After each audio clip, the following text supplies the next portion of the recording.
Hope you're doing good today. I wanted to sit down and have a conversation with you guys. I want to talk to you. I want to have a conversation about the conversations that I most often have about me living in the Jeep. I always get the same questions, or the conversations always kind of steer in kind of a similar way. And I think this is a neat little series of videos to do where I answer those questions or have those conversations and share with you guys, because like I said, just from personal interactions, I already know that there's some interest in how those things work. And this will help me kind of fill the gap in some of the other content that we have coming out.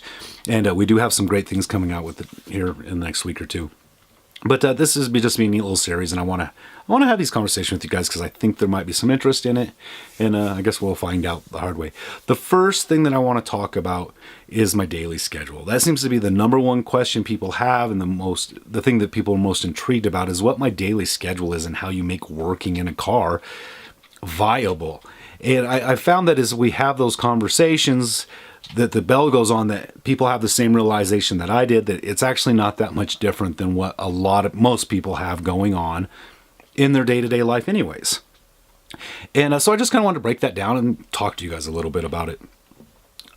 One of the big caveats to this is that if you consumed any kind of material or YouTube blogs, anything like that about people living in their vans, living in their cars, a lot of it is about affording the freedoms to always travel and be on the move and on the go. And my situation is definitely not like that. While I've done a ton of traveling, and I do a lot of traveling, I'm more afforded it on the back end because of the savings I make, financially by living in the Jeep.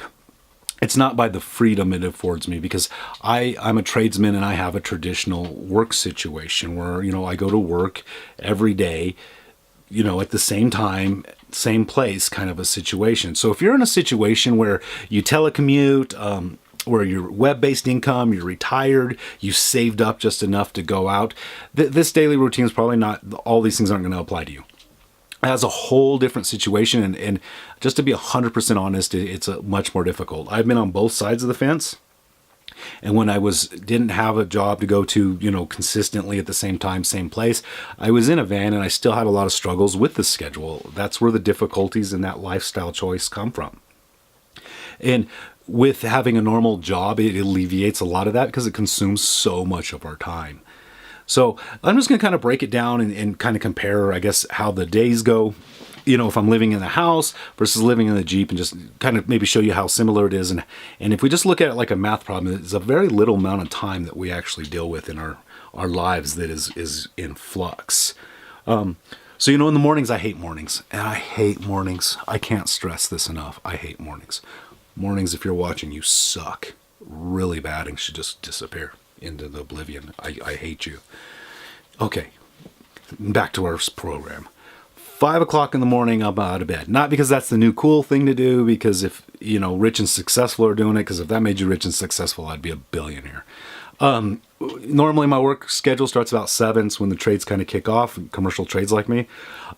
So if I get up around 5, give myself 30 minutes to get ready, brush my teeth, get dressed, all those things, no matter which situation I'm in, I can take about that 30 minutes and then I hit the road. It has just always worked out for me, good or bad, just the way it is. I have like an hour commute to work. And when I was living in the Jeep, it's no different. And that's because partially the way I choose to park. So you could eliminate that hour by parking or living differently than I do. I'll do a separate video on why I parked, where I parked, when I parked, how I actually managed that part. But for now, let's just know I had an hour commute to work. So by the time I get to work, I would be, that 30 minutes early or something that I think is pretty normal, where you kind of get settled in, talk to coworkers and stuff. I work in metro areas. The last stint was in Seattle. So parking's a nasty thing. So you have to get there early to get parking. Again, doesn't matter what your living situation is. You got to get there that 30 minutes early, or you're not going to be able to park for the day. And then you work your 9 hour day, whatever, your 8 hour day. Right, so then if just for simplicity, we tack on that hour drive back home. You look, we're already at 10 and a half hours of a 24-hour day is gone. Poof, you know what I mean? And you're probably in a similar situation, right? You go to work in the morning, you get up, you go to work, get home, right? There's 10 hours of your day is gone. So that 10 and a half hours is eaten up already. And then on the way home, I would go, and I would hit the gym. And I had to do this religiously. And I have some advice again on this, and this is another video that I have planned on this series, is about how to pick a gym or choose a gym, because not everybody wants to work out or can physically work out every single day of their life, and how to just kind of accommodate that and still get good use of the shower without creating a problem. But I'd go to the gym for an hour, right? And then like an hour and a half by the time I showered and everything. And that was kind of that was my set routine. And again, now we're already at 12 hours of my day is demolished, and it's not much different. If you're living a normal house, normal life, and you go to work and you hit the gym, that hour workout a day that we're supposed to all get, you get home, you shower, you're in the same, we're still already on the same schedule. So now's one of the deviation points, I guess. And I'm going to skip ahead for the, portion of the day. And I'm going to talk about sleep. So I sleep for 8 hours a day. I get good 7-8 hours of sleep. And I know you're watching this and you don't get 7 or 8 hours of sleep a day, because nobody does. And what I found is that when I simplified my life, when I removed all the distractions and all the clutter from my life by living a very simplified life that would fit inside a vehicle, inside the Jeep, I naturally fell into that routine. It was really strange how reducing technology and reducing all that stuff kind of slipped in, and I found that sleeping 8 hours a day was just natural. And I can't even express, and I don't even have the words to express how much of a change I had in my body by doing that. And I don't know if it was from the decluttering or the sleep or the combination of the two, but you feel better, you're more energetic, the day's stressors are way easier to deal with. But when you combine all of that stuff together, right?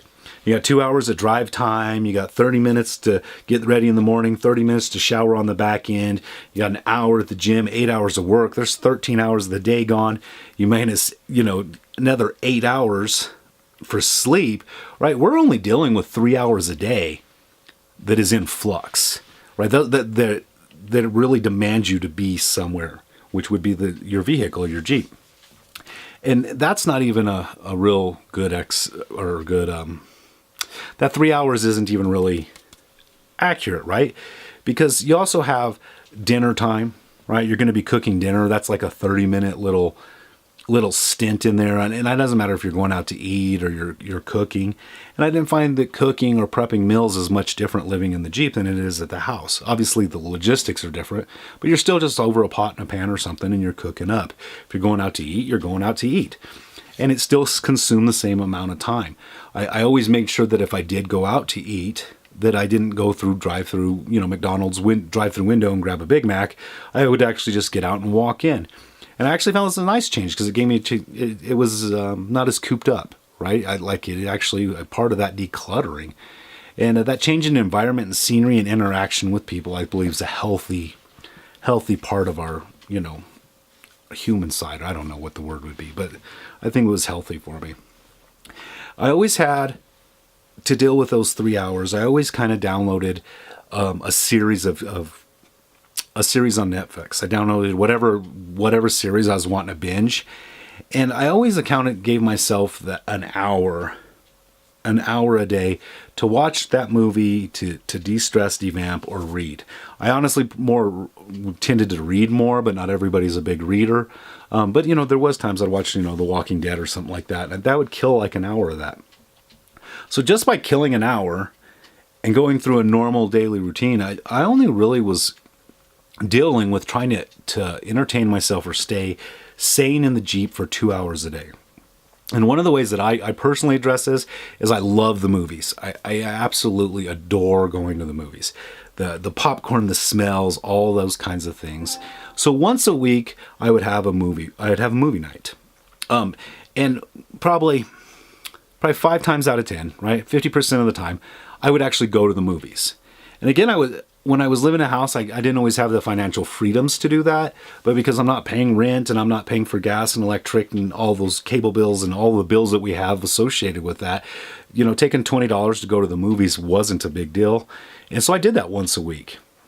If for some reason I didn't go to the movies, I set aside a special night, and it kind of made it a special occasion to do a Redbox movie or to Netflix an entire movie. So instead of being a part of my normal watch TV all the time routine, I made it a special occasion. So that leaves 8 hours for the rest of the work week that I have to fill in. And those 8 hours pretty much filled themselves in. You got those simple things. You got to get oil changes in the car. You have to go grocery shopping. There's always honeydews to do. Those kinds of things filled in.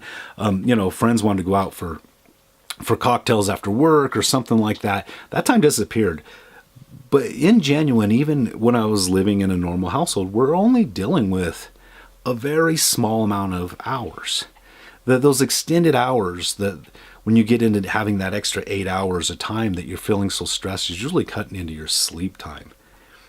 And there's a weird awareness that comes with the fact that all of those things still got done in my life.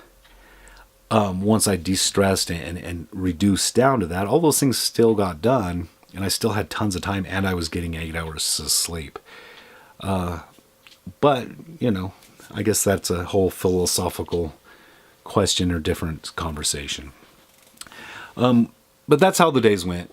Those 8 hours, if I had to, I would sit in the Jeep, I would read. But, those 8 hours a week pretty much ate themselves up with just normal, routine, daily occurrences that came up that I can't pinpoint that this happened every week.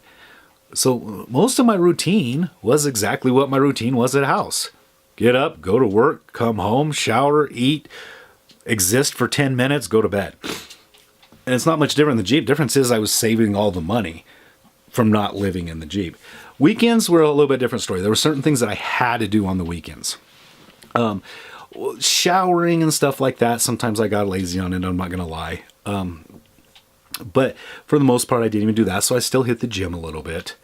And I always had to set aside an hour or two to clean the Jeep. Staying clean and in that environment is so important, that it was never going to fail. Every Saturday or Sunday, one of those 2 days, every weekend, I was going to clean the Jeep. And that was a deep cleaning. That was like, you would do at your house, vacuuming, mopping, scrubbing stuff, cleaning. Another thing you always run into is laundry, right? You obviously don't have a washing machine in the Jeep, so I had to hit the laundromat, and that becomes pretty time consuming.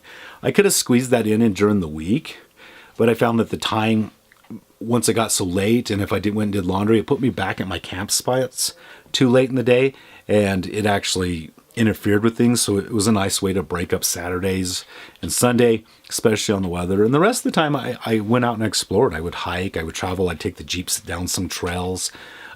Friends would want to get together. I did just kind of normal things. The weekends were the only times I felt like I had to force myself to be active. And it wasn't really forcing myself to be active, because the weekends are the time when, no work. You do things anyways. And I definitely would try to squeeze all my honeydews in that 6-8 hours that I had extra during the week, so that the weekend was all about pleasure, with the exception of cleaning the Jeep and laundry. So that's basically how my days went. Like I said, I know it's simple, but I would really want you to reflect on maybe the fact that it's not that different than what you have going on, and maybe write down on a piece of paper and put your schedule down and really look at how your day is scheduled out and how much free time you do or don't have. Because I think when you really start crunching the numbers and looking at it, you would find that you don't spend a lot of time at home. You're not dealing with a lot of home time, which makes what I do not as over the top as it might if you don't do it. And you might be in a different situation. Maybe I'm completely off base. Maybe I'm a moron. So leave a comment. Tell me, you're a dipshit. That's not how life works for 99% of us. Or if it makes sense to you, what I'm saying, then, let me know that. I don't know. Let us go. We'll have another video out Wednesday and every Wednesday after that. And then I'll kind of fill in with some of these more talking head segments. Hopefully they get better and I can address some other big issues, because there's a bunch of big questions that always get asked. So, subscribe, hit the bell button, thumbs up or thumbs down. Feedback's just feedback. I don't care if it's good or bad. And, we'll see you guys on Wednesday.